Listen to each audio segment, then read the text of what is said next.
எட்டு திக்கும் பறந்து சென்று வெற்றி கொடி நாட்டும் தமிழ் சொந்தங்களுக்கு அன்பு வணக்கம். News time Tamil YouTube channel வாயிலாக தங்களை சந்திப்பதில் மிக்க மகிழ்ச்சியும் உற்சாகமும். இன்று நாள் 28/5/2024 செவ்வாய்க்கிழமை. செய்திகள் வாசிப்பது உங்கள் கவிஞர் பிரபாகரன். முக்கிய செய்திகள். ரேடாரில் சிக்காமல் அணுகுண்டு வீசும் விமானம் அமெரிக்கா.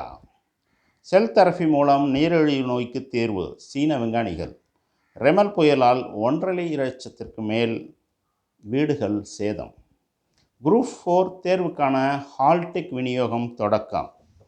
அனைத்துலக முத்தமிழ் முருகன் மாநாடு ஆகஸ்டில் பழனியில் நடைபெறுகிறது. மே மாத ரேஷன் பொருட்களை ஜூன் முதல் வாரம் வரை பெற்றுக்கொள்ளலாம். சபரிமலையில் விரைவில் காப்பீடு திட்டம். ஜூன் 1 முதல் தமிழகத்தில் கனமழைக்கு வாய்ப்பு. புதிய பஸ் பாஸ் வழங்கப்படும் வரை பழைய பஸ் பாஸ் மாணவர்கள் பயன்படுத்தி கொள்ளலாம். காவிரி நீர்பிடிப்பு பகுதியில் பெய்யும் கனமழையால் ஒகேனக்கல் அருவிகளில் ஆர்ப்பரிக்கும் தண்ணீர்.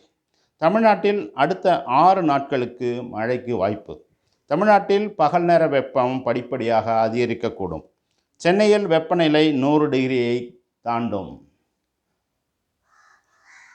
News time Tamil YouTube channel உங்களுக்கு பயனுள்ளதாக அமைய உங்கள் மேலான ஆலோசனைகள் வரவேற்கப்படுகின்றன. நன்றி, வணக்கம்.